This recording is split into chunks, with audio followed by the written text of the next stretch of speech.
안녕하세요. 유길입니다.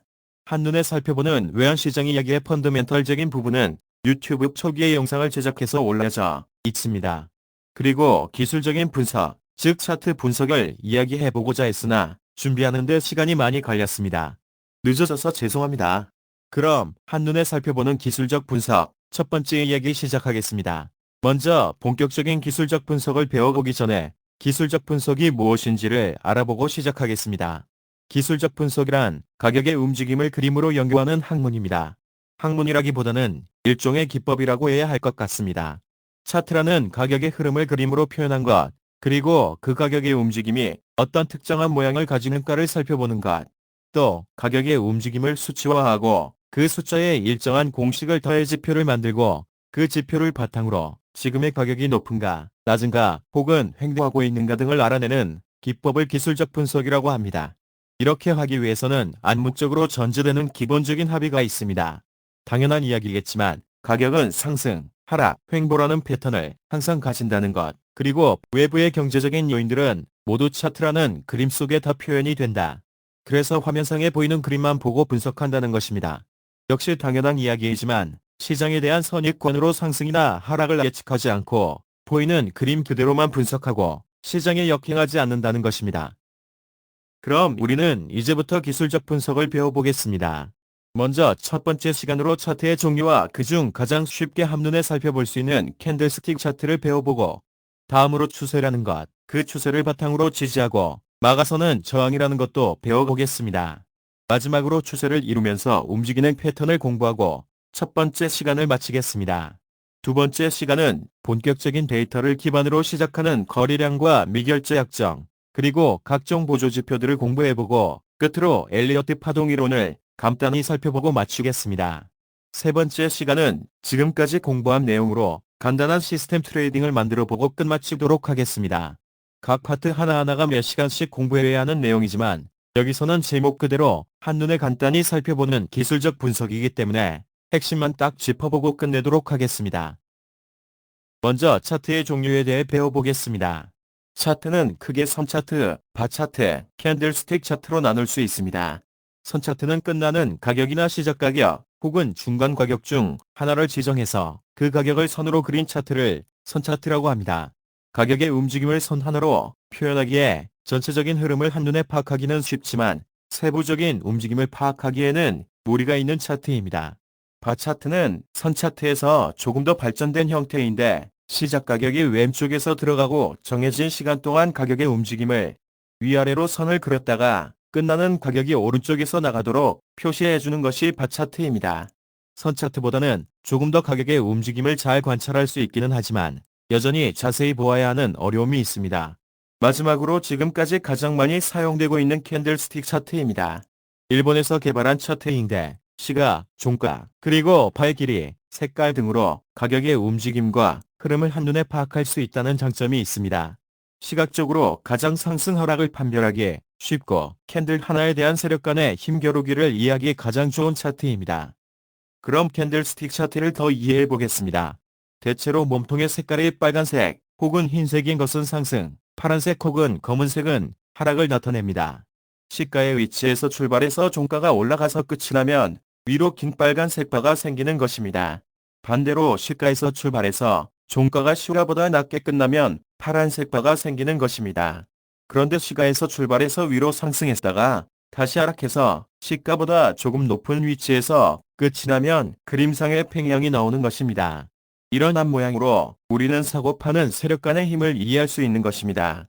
몸통만 있는 캔들이 나온다면 그것은 어느 한쪽으로의 세력의 힘이 강하다는 것이고 그 다음 가격은 몸통 색깔의 세력이 강하니 그 방향으로 밀고 올라갈 여력이 많다는 것입니다. 반대로 시가에서 매수든 매도든 한쪽 방향으로 한참을 밀고 올라갔다가 갑자기 반대 세력의 저항에 부딪혀 다시 떨어집니다. 그리고 시가와 같은 혹은 비슷한 가격에서 끝이 나면 그림은 몸통이 없는 비석형 혹은 십자가형이 나올 것입니다. 이것은 세력 간의 힘의 균형이 팽팽하다는 의미입니다. 만약 가격이 상승하는 구간에서 어느 정도의 고점에서 십자형의 캔들스틱 패턴이 나온다면 이것은 상승하던 세력의 힘이 하락시키려는 세력의 저항을 강하게 받아서 더 이상 상승하지 못하고 눌렸다는 것을 의미합니다. 이럴 경우 대체로 추세가 끝이 나고 하락의 움직임으로 전환할 것이다라고 예측하기도 합니다. 그래서 캔들스틱은 한눈에 보기도 편하지만 이러한 캔들 자체의 모양으로 추세를 예측하기도 합니다. 다음은 캔들의 유용한 형태들입니다. 이러한 모양이 나오면 대체로 이렇게 움직이더라 하는 패턴을 모아둔 것입니다. 먼저 1번의 정약형입니다. 가격이 상승하다 그 고점에서 위아래 꼬리가 생긴 빨간색 상승 캔들로 끝이 납니다. 이 하나의 캔들로는 아직 알 수 없으나 그 다음날 전일 종가보다 높은 위치에서 시가가 출발했지만 추가적인 상승은 제한되고 아래로 하락하면서 전체적인 그림이 전일 캔들바의 움직임 범위를 벗어나는 큰 음봉이 나타난다면 이는 전일의 상승 움직임을 다음날 하락 세력이 완전히 장악해서 추세를 바꿔버린다는 의미입니다. 그래서 고점이나 저점에서 이러한 패턴이 나오면 추세가 전환되겠구나라고 판단한다는 것입니다. 이 정도면 신뢰도 80% 이상입니다. 다음은 2번과 6번의 모닝스타와 이브닝 스타입니다. 6번의 모닝스타를 예를 들어보겠습니다. 전일 가격이 하락하는 긴 봉이 형성됩니다. 그러나 그 다음날 전일 종가의 아래에서 시작해서 하락을 이어갔으나 크게 하락하지 못하고 매수 세력에 밀려 올라가면서 큰 변동 없이 작은 캔들과 그 속에서의 치열함을 안고 싸우다 몸통이 작은 상승 캔들로 마감합니다. 그리고 세 번째 날은 두 번째 날의 종가 위쪽에서 시작한 시가는 위로 상승하는 긴 모양의 상승 캔들을 만들어냅니다. 하락의 세력을 둘째 날 완전히 흡수해버리고 셋째 날 부터는 본격적인 추세 전환의 움직임이 시작된다는 의미입니다. 아침에 떠오르는 별이라고 해서 추세 하락 국면의 모닝스타의 캔들 패턴이 나오면 추세가 바뀌어 상승한다고 예측하는 것입니다. 반대로 상승 국면에서는 저녁에 저무는 별, 즉 이브닝 스타의 패턴이 나오면 상승에 힘은 다하고 가격은 하락할 것이다라고 예측하는 것입니다. 3일 동안의 세력 간 공방이기에 신뢰도 90%의 상당히 매력적인 캔들스틱 패턴입니다. 대략 이러한 의미로 3, 4, 5번을 살펴보시면 세력 간의 힘겨루기가 이해될 것이라 생각합니다. 그림상의 패턴 이외에도 책 한 권을 정리할 만큼 다양한 캔들 패턴이 있는데 대체로 유용하게 생각하는 패턴은 위에 예시에 있는 것이기에 이 정도만 잘 이해해도 충분히 캔들 차트를 보시면서 세력 간의 힘겨루기를 이해하실 겁니다. 다음은 추세의 지지, 저항을 살펴보겠습니다. 추세라는 것은 가격이 움직이는 세력의 모습을 추세라고 합니다. 가격이 올라가면 상승 추세, 내려가면 하락 추세, 옆으로 움직이면 횡보 추세라고 합니다. 가격의 움직임에서 이전의 고점과 고점을 연결해보고 혹은 저점과 저점을 연결해 보았을 때 어떠한 모양이 나타난다면 그것은 패턴을 가진다라고 이야기할 수 있습니다. 패턴이라는 것은 반복되는 어떤 모양을 이야기하는 것입니다.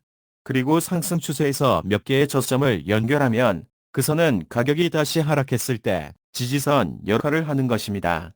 나만 볼 것 같은 차트의 그림에서 저점을 연결해서 지지선을 그어보니 가격이 그 선에 딱 부딪힌 다음에 다시 상승하더라. 신기하네. 라고 생각되는 그 선이 강한 지지선이 되는 것입니다. 사실은 나만 보는 것 같고 나만 그은 것 같은 그 선이 수많은 사람들이 같이 그어보고 그 선의 가격에서 모두 매매를 준비하고 있었다는 것이 됩니다. 이렇게 그어본 상승 국면의 지지선 그리고 하락 국면의 저항선은 쉽게 찾아지는 것은 아니지만 그렇게 어렵지도 않습니다. 의미는 전 고점과 전 저점을 연결해 본다거나 전체 고점과 저점 간의 50% 정도의 가격 혹은 이전 강한 추세를 형성하면서 갭을 두고 움직였던 가격의 그 갭도 중요한 지지, 저항 역할을 하는 것입니다. 원달러 60분 차트에서 저점과 고점들을 연결해 본 차트입니다. 위로 향하는 추세를 보이고 위아래 선들에 부딪히면서 왔다 갔다 하는 것이 패턴을 보이고 있습니다. 이렇게 위에 앉는 것은 저항선이 되고 아래에 있는 것은 지지선이 되는 것입니다. 다음은 원달러 차트의 일봉입니다. 이전 큰 가격 움직임에 대한 고점과 저점의 50% 지점, 그리고 아래쪽 저점에서 그 다음에 저점을 이어 보았더니 지지선이 그려집니다. 물론 중간에 살짝 지지선을 내려왔다 올라가는 모습도 있지만 대체로 지지선을 잘 받으면서 상승하는 그림으로 나타납니다. 이렇게 많은 지지선과 저항선을 그어보시고 그 선들 중 의미 있는 선을 찾는 연습을 해보시기 바랍니다. 정답은 없습니다. 하지만 정답은 차트 속에 다 있다는 것이 기술적 분석입니다. 다음은 추세와 패턴입니다. 가격의 움직임을 모아둔 것을 추세라고 한다고 했습니다. 이러한 추세를 모아보면 하나의 패턴이 형성됩니다. 가장 많이 언급되는 헤드앤숄더 패턴을 살펴보겠습니다. 가격이 1차 상승하고 하락한 후 다시 또 상승하고 반대 세력에 의해 다시 하락하고 재차 세 번째 상승하다가 하락하는 그림입니다. 어깨, 머리, 어깨 이렇게 그림이 그려진다 해서 영어로 헤드앤숄더 패턴이라고 부릅니다. 여기서 지지, 저항선을 그어보면 어깨의 고점, 머리의 고점이 주요 저항선이 될 것입니다.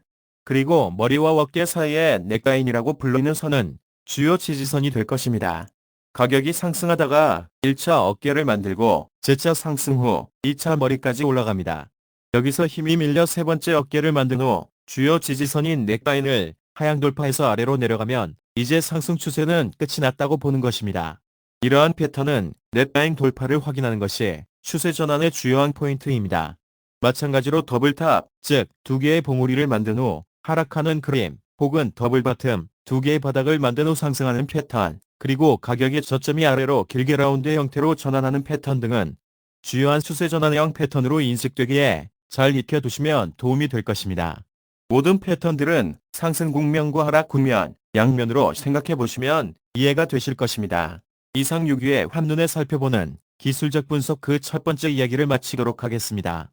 지금까지 우리는 차트의 형태를 알아보았고 그중 캔들스틱 차트가 가장 한눈에 잘 들어온다는 것, 그리고 유용한 캔들스틱 차트의 주요 패턴을 살펴보았습니다.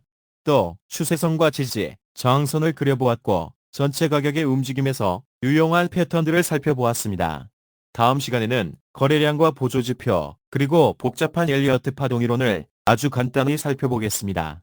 구독, 좋아요 많이 부탁드리고 조금씩 발전하는 초보 유튜버 6위를 많이 응원해 주시기 바랍니다. 감사합니다.